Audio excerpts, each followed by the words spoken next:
बिस्मिल्लाहिर्रहमानिर्रहीम। अस्सलाम वालेकुम स्टूडेंट्स। आज हम छठे चैप्टर का एक बहुत अहम आर्टिकल जो पूरे चैप्टर की बेस कह लें या पूरे चैप्टर में ये आर्टिकल छाया हुआ है, वो पढ़ रहे हैं बर्नौलीज़ इक्वेशन। आर्टिकल काफ़ी इम्पोर्टेंट है।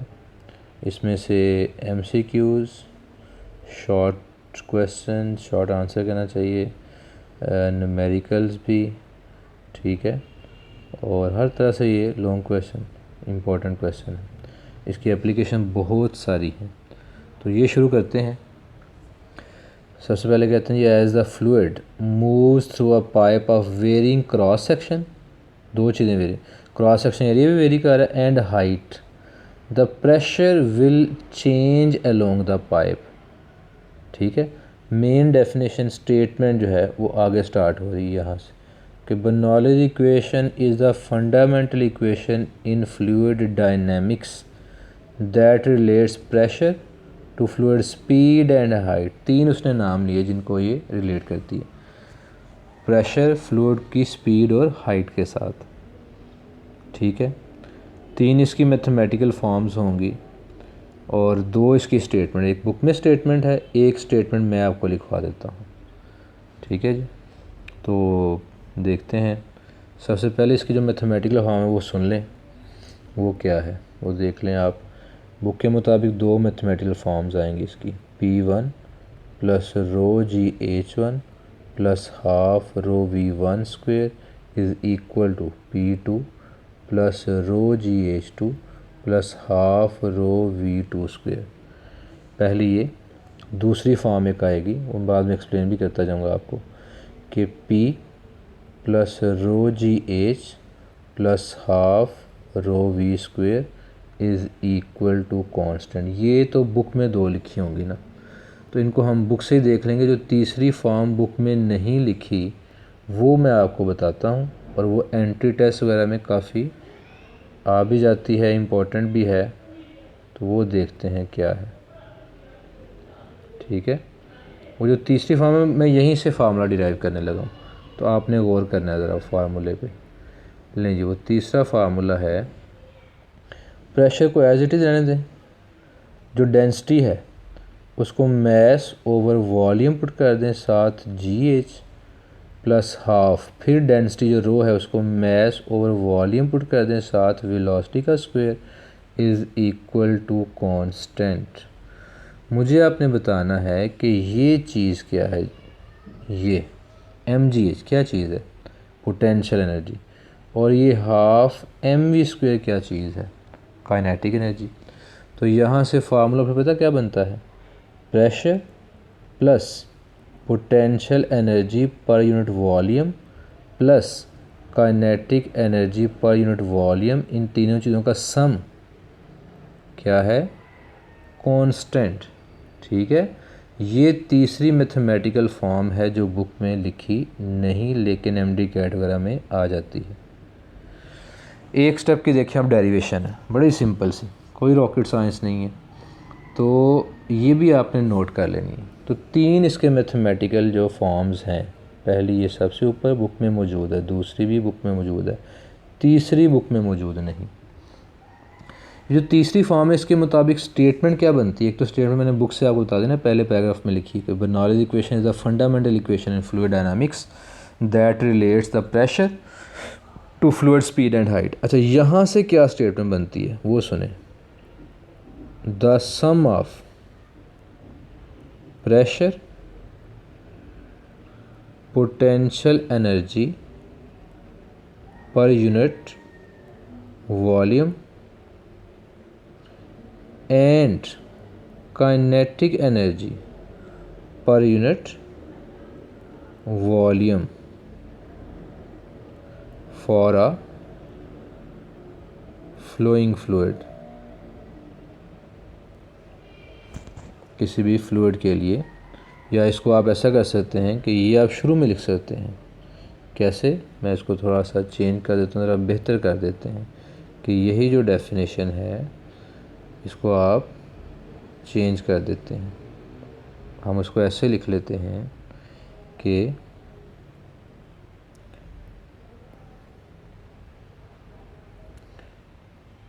for a fluid flowing through a pipe of non-uniform cross section and height। ठीक है, आगे आपकी स्टेटमेंट आ जाएगी कि the sum of pressure, potential energy per unit volume and kinetic energy per unit volume is constant. ये जनाब statement है, इसमें तीन चीज़ों का सम कहा गया है। किस किस का? प्रेशर का, फिर potential energy per unit volume का, और kinetic energy per unit volume. इन तीन चीज़ों का सम क्या है? कांस्टेंट। पहला, दूसरा फैक्टर और ये तीसरा फैक्टर। अगर आप इक्वेशन में देखें यहाँ पे तो इसमें भी तीन फैक्टर नज़र आ रहे हैं, pressure, potential energy per unit volume और kinetic energy per unit volume. समझ आई बात की? ये इसकी एक अलग से स्टेटमेंट और मैथमेटिकल फॉर्म। ये आपने स्क्रीनशॉट बेटा ले लेना है क्योंकि ये बुक में नहीं है, तो काम आएगा आपके एमडी कैट वगैरह में। चलें जी, अब हम आगे चलते हैं, इसकी डेरिवेशन करते हैं। वो जो pipe non uniform cross section का बताया दिखाया वो उस पर चलते हैं। स्क्रीनशॉट अगर ले लिया आपने तो हम वापस चलते हैं। ये पाइप इन्होंने दिखाया है, ठीक है, तो इसी को लेके हम आगे डायग्राम ड्रा करते हैं। फ़र्ज़ कर लें आपके पास वो जो वेरिंग क्रॉस सेक्शन एरिया वाला पाइप था, शुरू में उसका एरिया ज़्यादा है और आगे जाके उसका एरिया कम हो जाता है।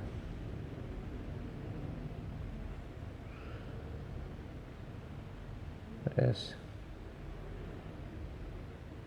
अच्छा, पहले फ्लूइड कितनी जगह में पूरा आया है जनाब? वो यहाँ से लेके इधर, ये इतनी जगह में फ्लूइड आया है, ठीक है। उसको हम ऐसे कर देते हैं, ये फ्लूइड इतनी जगह, कितनी जगह? डेल्टा x1, कल भी हमने इक्वेशन ऑफ कंटिन्यूटी भी यूज़ किया था। यहाँ फ्लूइड थोड़ी ज़्यादा जगह लेगा, क्रॉस सेक्शन एरिया कम तो लेंथ ज़्यादा, डेल्टा x2 कहना चाहिए, डेल्टा x2। इतनी जगह में फ्लूइड आएगा, वो पानी ही समझ लें। अच्छा, इस एंड पे पानी जिस वेलोसिटी से आ रहा है, एंटर हो रहा है, वो वेलोसिटी v1। यहाँ जिस वेलोसिटी से पानी बाहर जाएगा उस वेलोसिटी का नाम v2। इधर वाला क्रॉस सेक्शनल एरिया a1, इधर का क्रॉस सेक्शनल एरिया a2। इतनी बात समझ आ गई? अब होगा क्या, जो बात गौरतलब है वो ये है कि बेटा यहाँ पानी ना इधर फ्लो कर रहा है, जो मैंने ऊपर एरो बना दिया, यानी पानी नीचे की तरफ ऐसे आएगा, ये फ्लो पानी ऐसे करेगा, सही है, ये फ्लो की डायरेक्शन है, सही है। अब पानी जब ऐसे फ्लो करेगा तो जो पीछे से आने वाला पानी है, ये मैं रेड कलर से बनाता हूँ, ये पानी उस पर प्रेशर एक्सर्ट करेगा, P1। पीछे वाला पानी अपने अगले पानी को धकेलता हुआ जाएगा, और पानी जब फ्लो करेगा ऐसे बाहर निकलना चाहेगा v वेलोसिटी के साथ, तो उसको बाहर से एक रोकने वाला प्रेशर भी होगा, उसको P2 कह लें, वो एटमॉस्फेरिक प्रेशर होगा P2। इसका मतलब पानी पे दो तरफ से वर्क हो रहा है, एक बैक साइड से जो पिछला पानी उसको धक्का लगा रहा है, और एक उसको रोकने वाला लोअर एंड पे जो पानी उसको हवा का प्रेशर रोक रहा है, वो भी उस पर वर्क है। हमने ये दोनों वर्क कैलकुलेट करने हैं। पहले कौन सा? Work done on the fluid from the water या फ्लूइड बिहाइंड इट। इसके पीछे जो फ्लूइड होगा वो कितना वर्क कर रहा है वो हमने फाइंड करना है। वर्क का फार्मूला है F.D। मैं इसको ऐसे भी लिख सकता हूँ FD cos ऑफ 0 डिग्री। क्यों? क्योंकि अपर एंड पे देखें जो W1 है वो F1D1 भी साथ लगा लेते हैं। अच्छा, अपर एंड पे देखें पानी की जिधर वेलोसिटी है, ब्लैक कलर से मैंने वेलोसिटी लिखी हुई है, ठीक है, जिधर वेलोसिटी है उधर ही प्रेशर है। ठीक है। ये ब्लैक कलर से मैं वेलोसिटी दोबारा लिख रहा हूँ, ये v1। वेलोसिटी और प्रेशर क्या है, एक ही डायरेक्शन में। प्रेशर क्या होता है, pressure force per unit area. ये भी देख लें कि प्रेशर असल में फोर्स ही है लेकिन unit area per unit area. यहाँ से फोर्स का फार्मूला क्या बनता है, P1 A1। ये हमने पुट भी करना है अगले स्टेप में। तो इसका मतलब ये है कि वेलोसिटी और प्रेशर फोर्स एक ही डायरेक्शन, तो cos 0 डिग्री, और cos 0 डिग्री की वजह से हमने क्या लगा देना है, ये आ जाएगा P1 A1, ये फोर्स की वैल्यू, डिस्प्लेसमेंट की वैल्यू डेल्टा x1 और cos 0 1। तो ये फार्मूला बन गया P1 A1 डेल्टा x1, इसका नाम इक्वेशन 1। ये वो वर्क है जो फ्लूइड पे हो रहा है, बैक साइड पे मौजूद फ्लूइड की तरफ से। इसी तरह लोअर एंड पे देखें, जो निचला सिरा है, ठीक है, ये वाला सिरा, इस पे वेलोसिटी किधर है, बाहर, और प्रेशर एटमॉस्फेयर किधर लग रहा है, इनवर्ड। तो यहाँ पे जो वर्क होगा वो भी कैलकुलेट करते हैं। Work done on the fluid by at lower and. Lower and पे जो वर्क हो रहा है वो कैलकुलेट करते हैं, और वो आएगा जनाब W2 is equal to F2 dot D2। इसको हम लिख सकते हैं F2, एरो हेड नहीं लगाएंगे, F2 D2 cos 180 degree. 180 degree क्यों, क्योंकि अपोजिट डायरेक्शन है। फोर्स को फिर पुट करें P2 A2, डिस्प्लेसमेंट को डेल्टा x2, cos 180 -1, और ये आंसर क्या आ गया, आंसर आ जाएगा -P2 A2 डेल्टा x2। बल्कि इससे एक स्टेप हमें और आगे कर लेना चाहिए, मेरे जहन से वो निकल गया। वो स्टेप एक और करते हैं, बल्कि वो स्टेप कौन सा है जनाब, वो देखिएगा, बजाय आगे जाके करें हम यहीं पे कर लेते हैं। अच्छा, वो जनाब क्या है वो देखिए, वो स्टेप है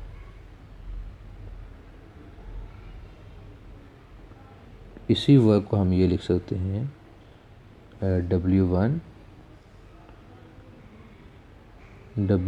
is equal to P1 A1 V1T। इसको इक्वेशन 1 कहना चाहिए। ये इक्वेशन, ये कैसे आ गया, ये मैं एक्सप्लेन करता हूँ आपको। आप देखिए बेटा, कल मैंने इक्वेशन ऑफ कंटिन्यूटी आपको पढ़ाई, उसमें एक फॉर्म ये भी थी कि AV is equal to volume over time. इसमें चीज़ को मैंने फ्लो रेट कहा था, याद आया आपको। 3 मैथमेटिकल फॉर्म मैंने लिखवाई थी, बुक में एक थी। ये यहाँ से अगर वॉल्यूम इधर रहने दें और टाइम उधर ले जाए तो क्या बन जाता है, AVT। सही है। इसका मतलब एरिया, वेलोसिटी और टाइम, सॉरी ये तो हम आगे बल्कि यूज़ करने लगे हैं यहाँ पर डेल्टा एक्स की। कल वेलोसिटी का फार्मूला था S/T, जिसको हमने डेल्टा x/T कहा था, याद है। वहाँ से डेल्टा x जो है, डेल्टा x क्या बनेगा, V × T। अगर ये 1 लगा दें डेल्टा x1 तो V1। तो मैंने डेल्टा x1 को क्या पुट कर दिया है, V1T। जो पहले मैं स्टेप गलती से बोल गया वो भी आगे यूज़ होगा, इस्तेमाल होना है। तो ये जनाब V1T, इधर भी ऐसे ही करें कि आप वर्क को क्या लिख सकते हैं, -P2 A2 V2T। मैं इधर भी लिख देता हूँ कि वेलोसिटी का फार्मूला S/T या डेल्टा x/T होता है। तो यहाँ से डेल्टा x किसके इक्वल आएगा, V × T, delta x V × T। तो वो आप पुट कर दें। ये वर्क 2 आ गया। ये कौन सा वर्क है, जो पानी को पाइप से बाहर निकलने से रोकने वाला वर्क है, जो एयर प्रेशर कर रहा है, ठीक है। अब जनाब इसका नाम रख दें इक्वेशन 2। टोटल वर्क हमने फाइंड करना है, टोटल वर्क। आप इसका पेज का स्क्रीनशॉट लेना चाहें तो ले लें, फिर मैं आगे चलता हूँ। अच्छा, टोटल वर्क जो है वो फाइंड करते हैं। टोटल वर्क कैसे फाइंड करेंगे जी, वो दोनों वर्क्स को ऐड कर दें। W1 plus W2। W1 वो क्या आएगा, वो आएगा जी P1 A1 V1T plus W2 वो क्या है माइनस P2 A2 V2T। इसको हम ऐसे भी कह सकते हैं P1 A1 V1T minus P2 A2 V2T। Equation 3 ये आपका टोटल वर्क आ चुका है जो फ्लूइड पे हो रहा है, बिहाइंड द फ्लूइड उसकी तरफ से और एटमॉस्फेरिक प्रेशर की तरफ से। अब हम यूज़ करेंगे वर्क एनर्जी प्रिंसिपल। हम आपने पढ़ा होगा पीछे 4th चैप्टर में अप्लाइंग वर्क एनर्जी प्रिंसिपल।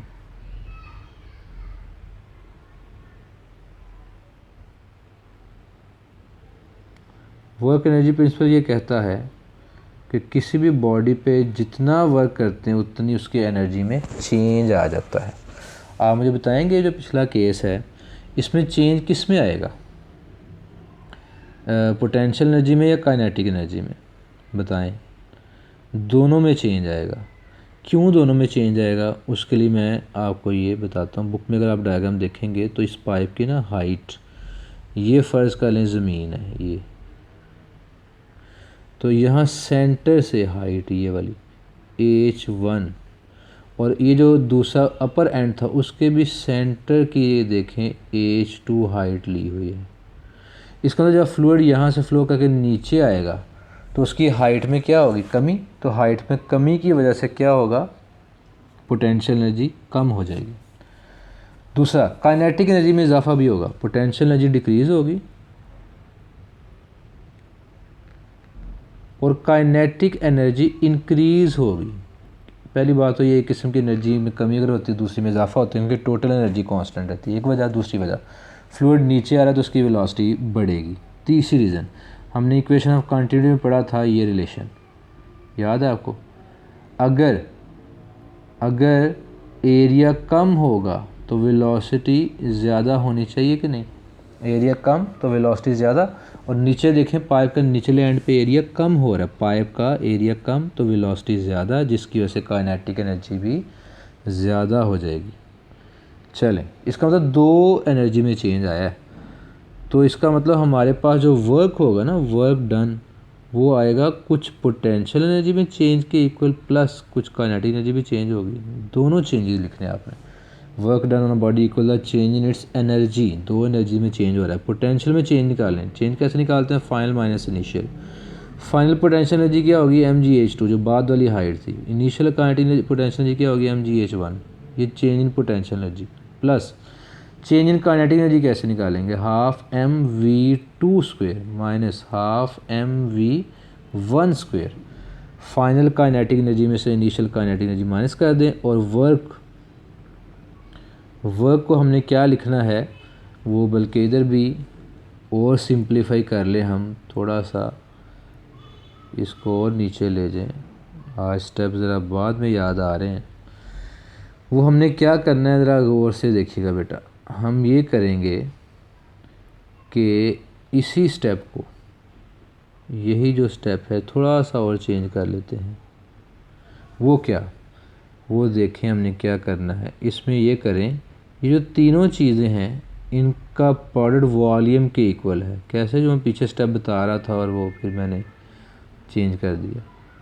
कैसे वॉल्यूम के इक्वल है, मुझे इक्वेशन ऑफ कॉन्टीन्यूटी वो जो मैं बात कर रहा था कि वॉल्यूम ओवर टाइम, तो यहाँ से वॉल्यूम क्या बनेगा, AVT, तीन चीज़ों का प्रोडक्ट वॉल्यूम के इक्वल है, तो मैंने वॉल्यूम लिख दिया। अब आपको ये भी पता है कि वॉल्यूम कांस्टेंट रहता है, फ्लूइड जो लिक्विड्स है उनका वॉल्यूम बिलखसूस कांस्टेंट रहता है। अगर कांस्टेंट रहता है तो 1 2 लगाने की ज़रूरत नहीं, मैंने 1 2 मिटा दिया। वो कैसे, V1 is equal to V2, तो उनको एक ही नाम दे लें V का, और अगर एक नाम दे लिया है तो फिर उसको बाहर आप कॉमन भी ले सकते हैं। क्या ख्याल है, उसको कॉमन भी लिया जा सकता है। ये सिंप्लीफाइड फॉर्म यूज़ करते हैं वर्क की हम, इसको इक्वेशन 3 कह लें। ये यहाँ पे इस्तेमाल कर लें इधर, क्या, P1 minus P2 into volume. मैं इसको ऐसे भी लिख सकता हूँ P1 minus P2 into volume MgH2 minus MgH1 plus half MV2 square minus half MV1 square. सिर्फ ब्रैकेट्स मैंने हटा दी। राइट साइड पे जो कुछ है इसमें से मैस कॉमन आ सकता है, मैस कॉमन ले लें। अंदर क्या बचेगा GH2 minus GH1 plus half V2 square minus half V1 square. इस साइड पे क्या करें P1 माइनस P2, ठीक है, P1 माइनस P2 और जो वॉल्यूम है उसको मैस ओवर डेंसिटी लिख दें। अब दोनों तरफ मैस कैंसिल हो सकता है, बिल्कुल हो सकता है, और डेंसिटी उधर ले जाएं मल्टीप्लाई करने के लिए। तो फार्मूला आ गया P1 minus P2 is equal to, bracket बल्कि ख़त्म ही कर दें, चाहिए ही नहीं हमें। तो इधर आ गया GH2 minus GH1 plus half V2 square minus half V1 square. अच्छा ऐसा करें 1 वाली टर्म्स एक साइड पे कर दें और 2 वाली एक साइड पे। मैं 1 वाली टर्म्स को अंडरलाइन करने लगा हूँ रेड कलर से, ये वाली 1 वाली और ये वाली रेड कलर की 1 वाली और ये वाली।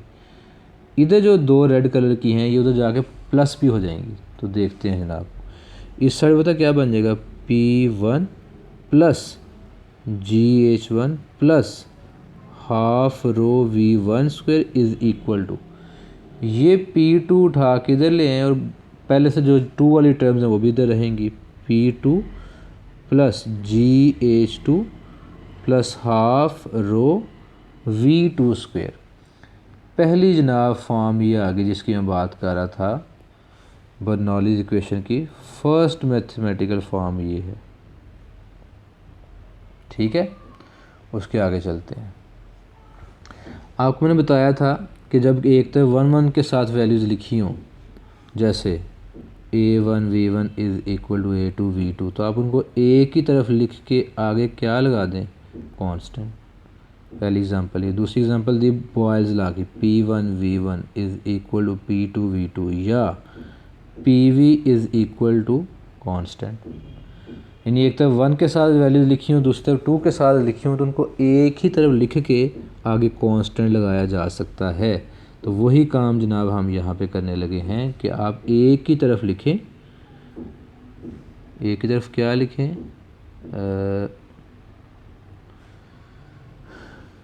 P प्लस रो GH 1 2 के बगैर लिखें plus half rho V square और आगे क्या लगा दें कांस्टेंट। सही है। ये दूसरी फॉर्म आ गई किसकी जनाब, बर्नौलीज़ इक्वेशन की, जिसका पीछे तज़किरा किया था। 2 फॉर्म दी और तीसरी मैं आपको बता चुका हूँ कौन सी फॉर्म थी। सही है। ये बर्नौलीज़ इक्वेशन है और ये डील किसको करती है, ये डील करती है जनाब फ्लूइड के प्रेशर को, फ्लूइड की हाइट के साथ और स्पीड के साथ। 3 चीज़ों का रिलेशन, प्रेशर, फ्लूइड की हाइट और स्पीड।